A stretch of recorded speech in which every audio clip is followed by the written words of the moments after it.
teenager today is hard, but add a baby to the mix, and it's even harder. But what is it really like to be a teen parent?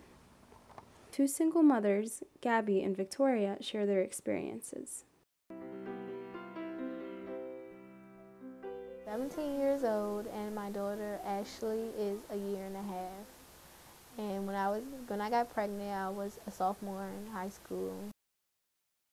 Basically, after I found out that I was pregnant, we went to the doctor to see how far along I really was. By that time, I was around 6 weeks pregnant when we actually made the appointment and stuff, because we were still thinking, debating on what to do.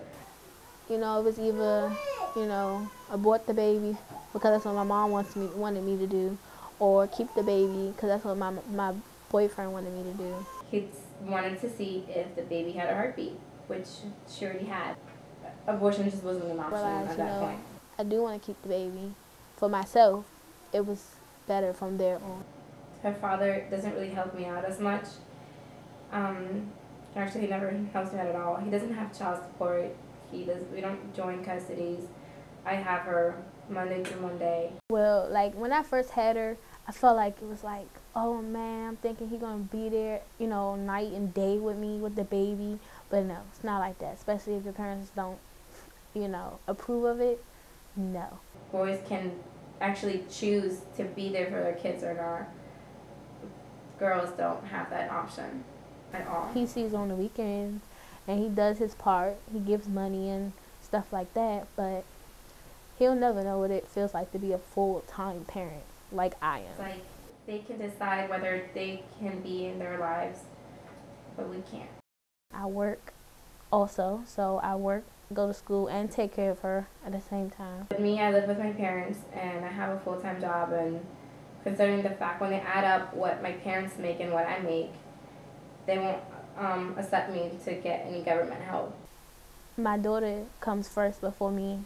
If I need shoes, but she needs shoes, her shoes are going to get, bought first before mine.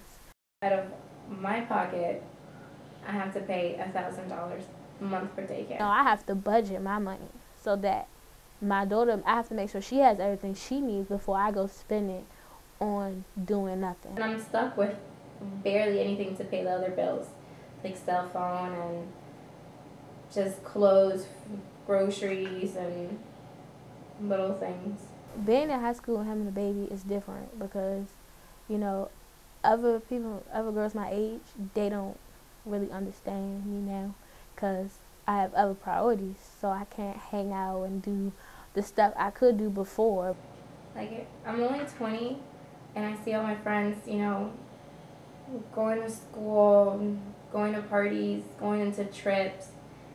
They decide their own lives. They can just one day be at work, another just decide to go to the Bahamas, or they can spend hours at the clubs, or they can just do all those fun things that once you have a kid, you're limited to do.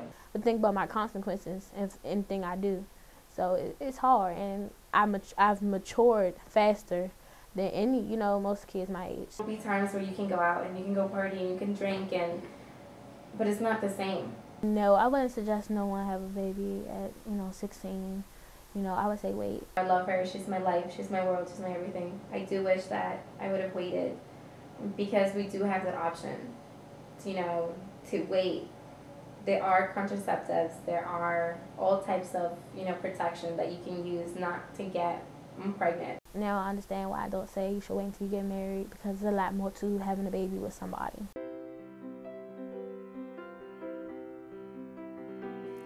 At T.C. Williams High School, students created a campaign, Keep It 360, to prevent teen pregnancy.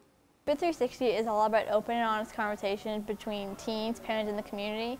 And the Alexandria Campaign on Adolescent Pregnancy has a mission statement leaning towards abstinence. But realistically, since Alexandria has one of the highest teen pregnancy rates in Northern Virginia, they're also leaning towards, well, what can you do if you do get pregnant, and how can you prevent pregnancy? Amongst many local groups, Young Lives provides teen parents with mentors, life skills, and parenting classes. It's a wonderful program. I feel, I get a lot of support and a lot of encouragement to go to college. I really a lot of that. I had somebody to talk to. that I could vent with and tell them how I feel without being judged. It really limits opportunities. If you have a baby, you can't, it's very difficult to get an education. It's very difficult to just have a normal life. Yeah, I do plan on going to college. I'm applying for a university where I can bring my child with me. It's in Virginia, St. Paul's College. And if I'm not accepted into there, I plan on just going to a community college right here down the street from my house, so I'm able to work, because right now that's my main goal. So my plans is just go back to school and get a degree on something. My biggest dream was actually to become a doctor, but at least to become a PA is more than enough for me. I mean, hopefully I can actually make it one day, but for right now my goal is to at least be a PA. I mean, when I try to think about my life and balancing school and extracurriculars, sports, the social life, adding a child into that I could never do. And I respect teenage mothers for what they do, but I can't imagine how hard that would be.